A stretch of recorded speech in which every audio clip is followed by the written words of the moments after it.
Ya tenemos el contacto directo a través de Zoom con la periodista Gabriela Peralta. Muy buenas tardes, Gaby. ¿Cómo estás? ¿Cómo estás, Gabriela? Ay, no te Para estamos... ustedes. Muchas gracias, Gaby. Bueno, situación compleja la que les tocó vivir. Tenemos la voz bueno, el gobernador, el intendente, también de otras fuerzas que han estado allí con imágenes compartiéndonos en estos días pasados. Pero, bueno, ¿cómo se vive hoy? ¿Cuál es la realidad de los vecinos? ¿Qué pasó con las pérdidas materiales? ¿Qué pasó con los hogares de la gente de La Para? Bien, Nancy, como bien lo precisaba el intendente Víctor Piana hace instantes, más de 200 viviendas fueron afectadas esa noche cuando en 3 horas nada más se registraron 240 milímetros. En realidad, en total, la lluvia, porque debo decir que durante la jornada del viernes y toda esa madrugada ya del sábado continuó lloviendo. Y entonces tuvimos un registro de 350 milímetros aproximadamente. Es decir, que el viernes, cuando amanecimos, estábamos absolutamente inundados, algo que no era impensado que podía suceder en nuestra localidad de La Para, porque si bien, bueno, hemos tenido lluvias intensas, nunca pensamos en que íbamos a tener ese registro y esa situación. Decía que a la hora 11 el bombero voluntario, el jefe de los bomberos voluntarios de La Para, Raúl Canduzo, convoca al jefe de la regional número 1, el señor Claudio Besone, que inmediatamente se hace presente en La Para junto a los bomberos de La Tordilla y también de Balnearia. Cuando llego a la hora 7 de ese viernes 9, los primeros bomberos que teníamos era Balnearia y La Tordilla. Ahora bien, cuando regreso al mediodía, teníamos un centenar de bomberos que, sumado a la Regional 1, a la que pertenece La Para, estaban también de la Regional 4, como por ejemplo de Las Junturas. Por graficar de alguna manera el gran despliegue que se hizo para que de esa manera se pudieran asistir a más de 60 evacuados que fueron llevados a 2 centros de evacuación, uno el Club Esportivo Belgrano, el albergue de esta institución educativa, y otro el Centro Integrador Comunitario. Después de todo eso, el sábado a la mañana continuó lloviendo, lo cual hizo que de alguna manera fuese más dificultoso para las familias poder volver a sus hogares, el domingo siguió lloviendo. El día sábado a la mañana estuvo totalmente apacible, soleado. Cuando voy a bomberos voluntarios a eso de la hora 11, el dato y la buena noticia era que ya no había evacuados en La Para. Las familias habían vuelto a sus hogares a limpiar, a ordenar, a encontrarse con la realidad. Luego allí empezaban a activarse, respondiendo a tu pregunta, los equipos técnicos para hacer los relevamientos de las viviendas y de los vecinos que habían sido afectados, que debo decirle, chicos, que no fue un sector puntual de la localidad, sino que si vemos el plano del pueblo, lo podemos graficar por sectores en los 4 lados del pueblo, ¿sí? La verdad que fue muy llamativo eso. Cuando hablaba por la mañana de ese viernes, no había un lugar para precisar, había varias calles cortadas, por supuesto no había forma de poder circular por la localidad.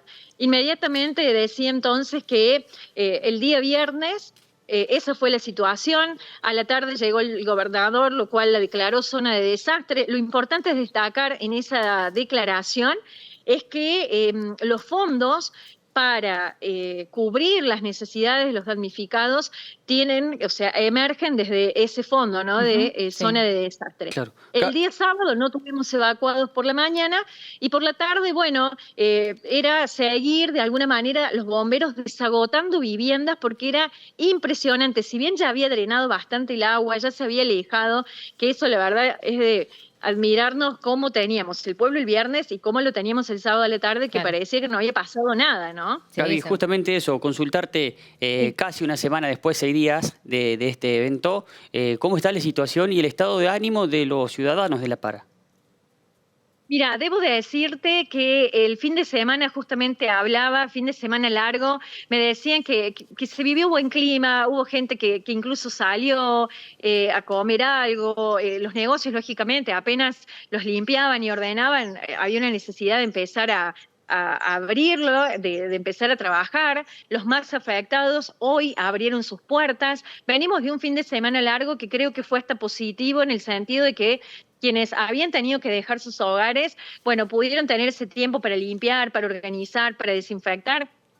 Una de las escuelas, el Centro Educativo Mariano Fragueiro, fue una de las más afectadas, y el día sábado a la siesta la comunidad educativa se juntó en la escuela a baldear, a limpiar, a desinfectar. La verdad que eso es maravilloso de ver esa unión. Por eso te decía que dentro de todo hubo como un ánimo también de decir, bueno, a ver, nos levantemos todos, salgamos adelante. Cuando teníamos la ruta 17... ¿Cómo? No, continúa, Gaby. Perdón, cuando teníamos la ruta 17, Nancy, cortada, Sí. en esto quiero hacer un espacio, ¿no? La ruta 17 se le hizo 2 cortes. Sí. Uno, a eso de las 3 de la mañana, hoy le pedí precisiones al intendente, que fue una como de las decisiones que él tomó cuando yo voy a las 7 menos cuarto a dialogar allí a la base de operaciones que se había montado en la municipalidad. A las 8 de la mañana él da una conferencia de prensa y dice que había tenido que tomar la decisión de cortar la ruta y bueno, que asumía toda esa responsabilidad, ¿no? Sí, es que era necesario para poder sacar el agua del pueblo ante esa situación. Esa era la valla que permitía.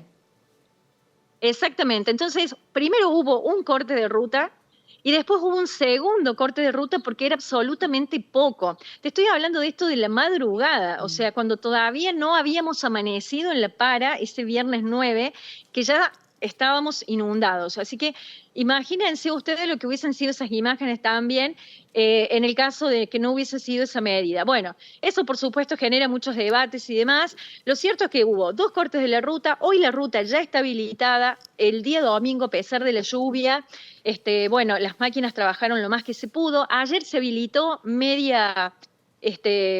parcialmente la ruta a la altura de La Para, o sea que quienes venían de la localidad de Marul, por ejemplo, ingresaban al pueblo y luego seguían por el acceso principal para tomar la ruta 17 e irse para la localidad de La Puerta, por decirles. Hoy ya está totalmente habilitada, por supuesto que quedan tareas de pavimentación, todo lo que tiene que ver con la carpeta asfáltica, organizar el resto de lo que tiene que ver con los drenajes, porque se han colocado 3 alcantarillas.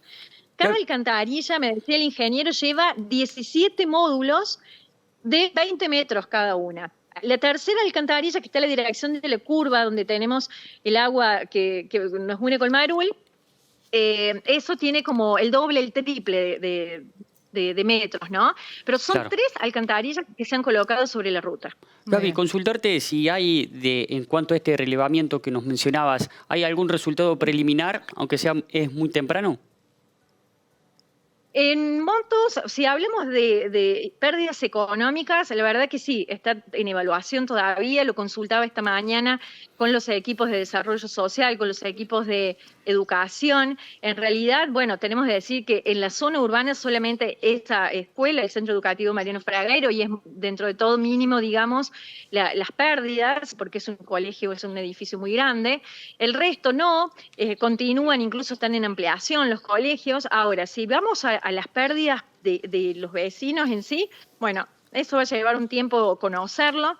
Recién los relevamientos se han elevado ya al gobierno de la provincia de Córdoba, a cada una de las áreas, y hoy vino, en este caso, el subsecretario de Infraestructura y Programas del Ministerio de Educación del gobierno de la provincia, y el día viernes va a estar el ministro de Agricultura para hablar con los productores agropecuarios. Yo le decía recién a Fede que estaba viendo un poco los caminos cercanos a La Para, te estoy hablando 5 o 10 kilómetros. Hay productores lecheros que han tenido que tirar su producción láctea porque los caminos no podían ingresar. Los caminos han quedado intransitables, chicos.